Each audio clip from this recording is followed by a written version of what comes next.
is, of the three of us, our most recent, oh no, No, you're ours- not. Dr. Patricia Donovan from the Department of Pediatrics is also. Sure, yeah. So what we thought we would do first is talk briefly about what we liked best. You don't have to sit in the light. So Pat, do you want to start? Sure, I can start. What did I like this? Well, it was an intensive, self-reflective process that allowed me to learn a huge amount about myself. Do I need a microphone? Yes. Okay. Just turn it on the top. I did not learn it Elon. There was no tech shows at the end. We did not learn any technology. Yeah, it's attached to the center thing right there. There you go. Cute.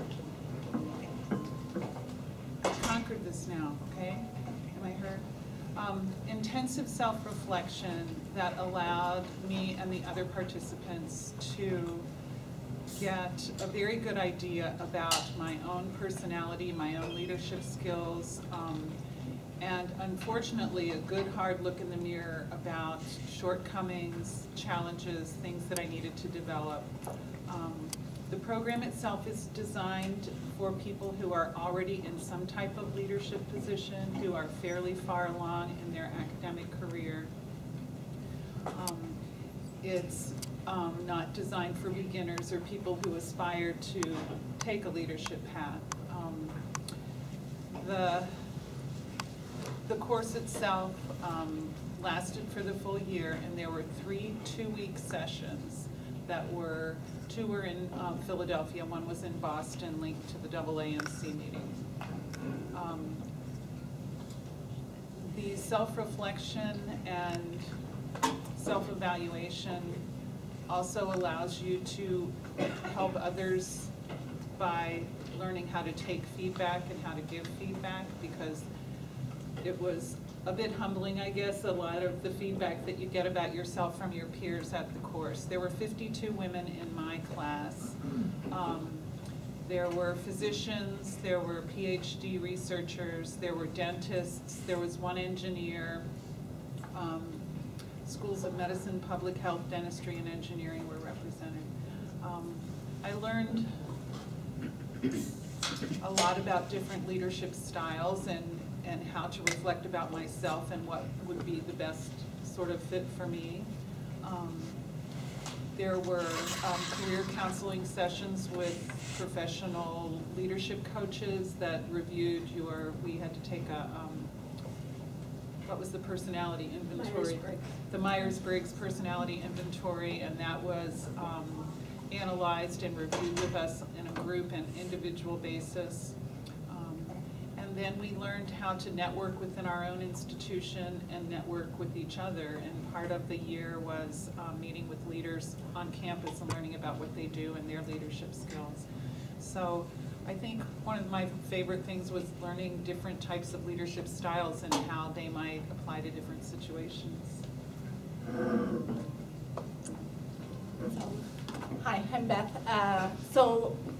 It's a pretty intensive program, and there's a lot of different subject matter, and being a little bit attention deficit, I found that interesting. So each day you would have probably 1 to 2, sometimes even 3 hours on different subjects. I looked through my notes this morning, and I have a folder that has several articles, which we're hoping we can get to Jackie to post on our website if there's not a copyright issue. I don't know how we do it, but you would get kind of an article that was supposed to be your homework and read about it, but we covered many different things from fundraising to like skills and persuasion was one of the things I was reading over this morning. That was really an interesting thing, the 5 steps of persuasion, which I think most of us know instinctively, but there might be one area where we really don't utilize, and kind of going over that was really interesting. Interview skills, crucial conversations. As Pat mentioned, there was a 360, which is where you have your bosses, your peers, and those that work under you provide feedback, and then that feedback was kind of interpreted with an executive coach, and that was hugely helpful. What else? Negotiating skills. And then I guess one of the things that I found the most interesting is taking all these leadership skills, and they did put a little bit of a bend to how women might be different. And I think that was really important for me. One of the things that they talked a lot about is how women are different in the way that they provide vision and the way that they communicate vision. And that sometimes can be perceived as not having vision because you don't come out there and say, this is where we're going and this is what we want to do. But we might say something like, well, I've got an idea, and did anybody maybe, perhaps, think about this? So I think kind of learning the leadership skills, learning different ways to negotiate, and then kind of learning a little bit about how women differ, which in some ways is better, and in some ways is not, and just kind of, like taking your first step to understanding what the differences are were interesting, and I also thought it was really interesting learning that, trying to decipher how I might actually interact with other women leaders. So sometimes women are harder on women, and this actually explained a little bit about why that might be. Very intensive, a lot of different things, some that maybe didn't apply as much, but some that really did apply. And then we would hope to open up for questions from everybody too. So, Karen, do you have? Sure. This is what you're supposed to talk into. No, This is? Really? It's a little health thing. It doesn't sound like it's working. There you go. Is it? Yeah, to kind of do this. Because neither of you sounded different. So I loved all those things about the program. When I went, it was really early. I think I was the third class that went through. And after we did that, they added a specific project. So one of the things you would be asked to do is to identify what you're going to bring back to the institution. And that was in part from our class, who really felt strongly that if we could apply the skills we were working on, it would be a little bit better. So they've added that since then. The other piece was just the networking. I still communicate with about a third of the women who were in my group. And if I went on the reunions that they keep having, I'd probably communicate with more, but they're always at really bad times.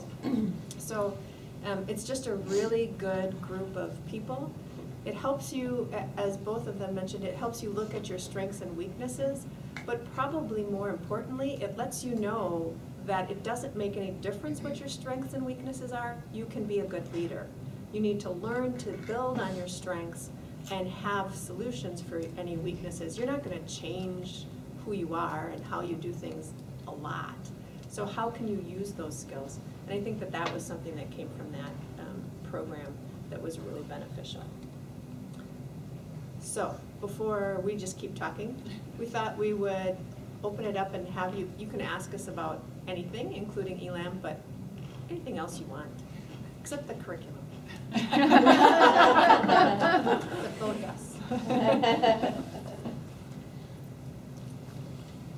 Carol. How much is it? So it was $5,000 the year I went, but I believe it's more than that Yes. now. Because it is 2 weeks of room and board. Yeah, it was $15,000 to $20,000 for the year when I went. Yeah. Do you remember Dr. Walker? So it was probably 10,000 because it was Yeah. 5,000 from my department the year I went. So the costs are split between your department, which is why you really need to engage your chair, and the medical school. So there's no personal cost other than a lot of time. Yeah, it's a lot of personal cost. Oh my God. Do you all know Dr. Mary Otterson from Department of Surgery? Sorry, intraoperative consultation. That was fast. Thank you.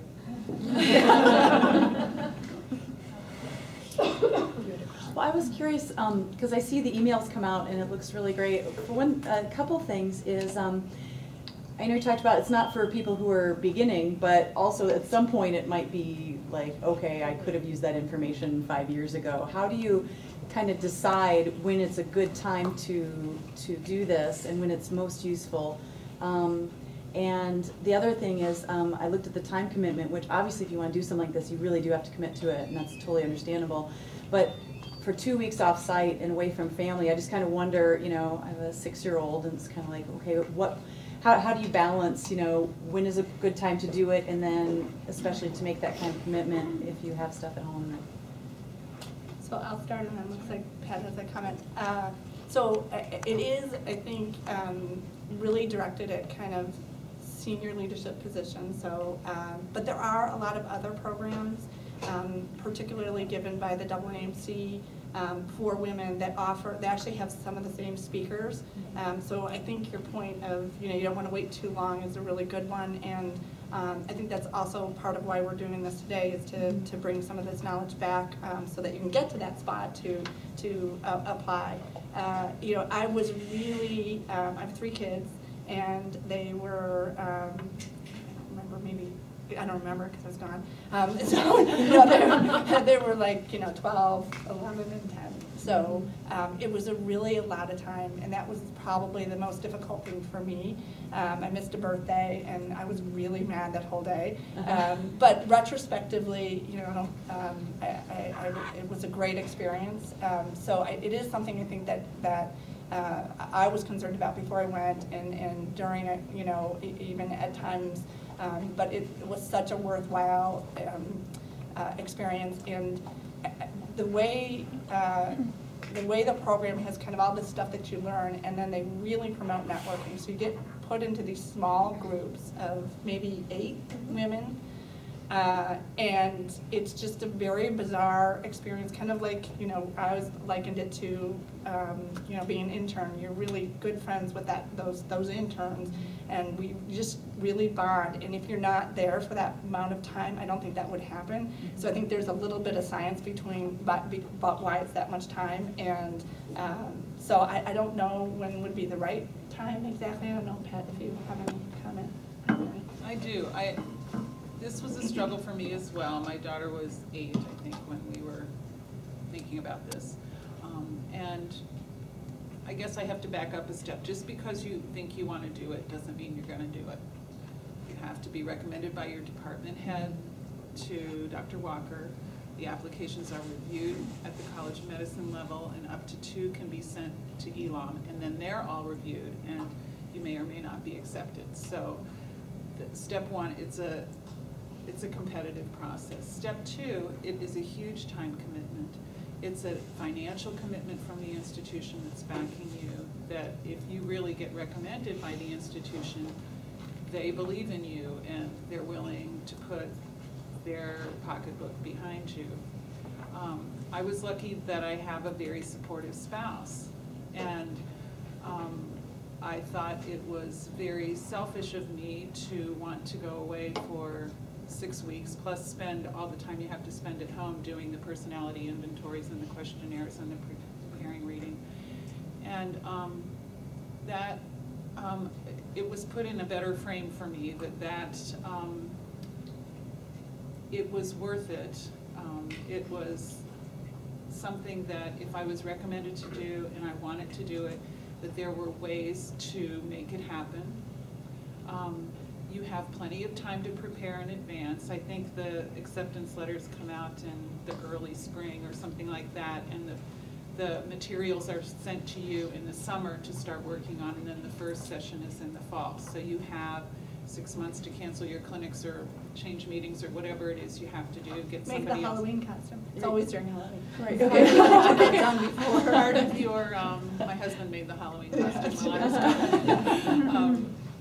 Part of your application process is certifying, you know, promising that you will spend the time to do it, and having a letter of support from your department head that your time will be freed up to do this and that.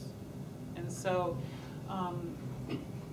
it is tough with time, but you have time to work it out, and it's really, really worth it. Everybody that I was there with had something at home that they weren't doing, that they felt bad about. And you know, during the breaks, everybody's on the phone checking in at home and that sort of thing. But it is such a personal growth experience. And the same will happen with anything you go away for, short term or long term.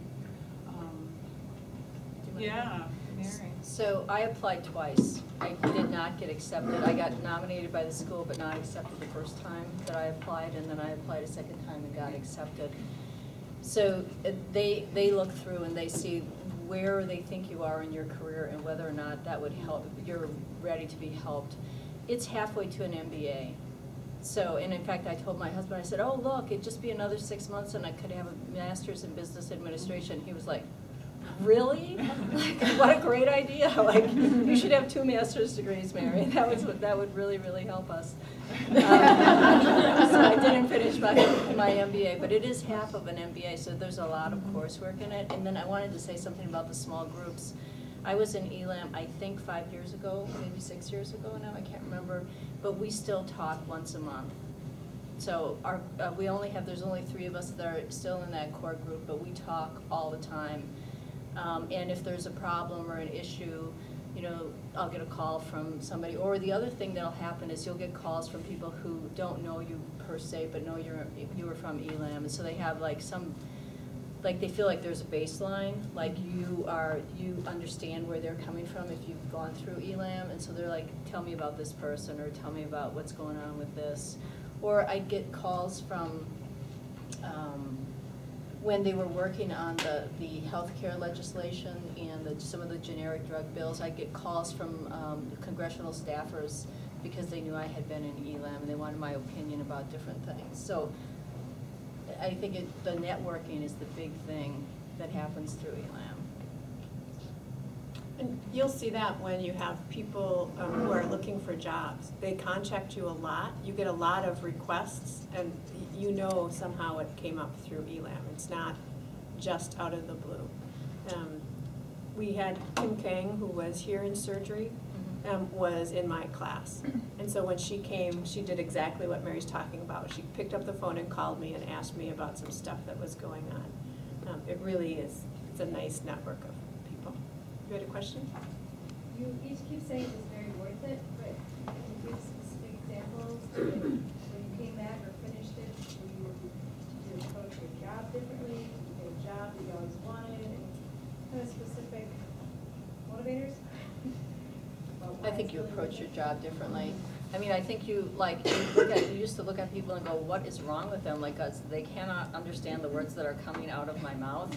And the problem with them is that you need to send them, like my ex-chairman, Dr. Adams, I figured out that he communicated, you had short bullet points in an email. And even if you came to the meeting, short bullet points in front of him to look at, because he was not listening to me talking. You know, like, so I kind of figured that out through ELAM, and you're, all of a sudden, instead of being confrontational, it was more like, how can I, clearly we're not communicating. Like, how do I get this communication open and be able to manage what I need to get done? I mean, when I was the chief of surgery at the VA, I had 59 part-time surgeons who reported to me, like, that is like herding cats.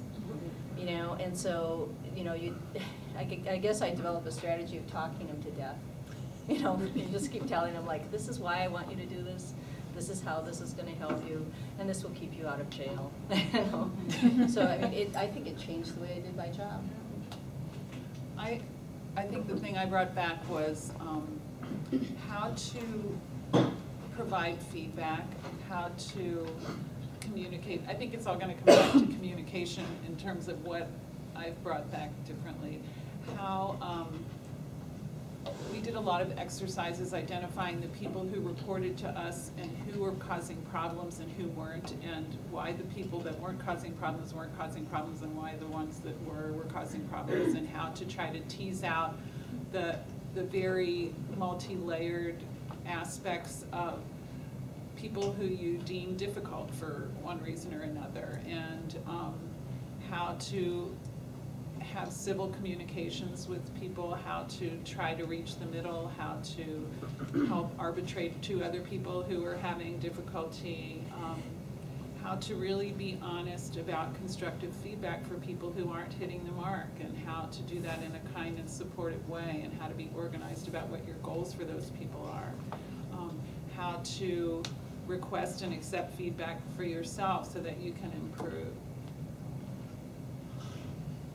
I think There's a couple concrete things. So as one of the projects, you have to go and interview senior leadership position at your people that hold senior leadership positions at your institution. And you can pick whoever you want to go talk to. So I picked the CEO of Children's Hospital, who I had a lot of exposure to, the president of the medical school, who normally doesn't meet with faculty. It got you in the door so that they recognize your name. So that's a very concrete, very intentional thing that the program does. And you have to kind of fill out your interview form, but it's really to be able to get you in the door. And it's during this process, you ask them questions about themselves, and it's a totally different interaction with people that you would never have an opportunity to have. So it gets your name out there. That's a concrete example. For me, and Karen touched on this, I think dissecting out some of the psychology of leadership and conflict management was really, really useful, because I always thought there was like one way to do it, and I wasn't the right way. And so to learn that in different situations, like, the best thing I learned was it was okay to avoid conflict, so that's a style of conflict management. So sometimes you want to compromise, sometimes you want to compete, if it's somebody that you have to compete against, and other times you just may want to avoid. So kind of learning a wide range of skills to deal with situations depending on the situation, and the same with leadership styles. I'm not sure that I would have pursued more of a future in administration until I dissected out how I lead, and that may be different than somebody else, but still really can contribute to the institution. So I think everybody's going to have that personal thing where they were struggling with, but there are actually a few very concrete ways that this can, one of the goals with the project,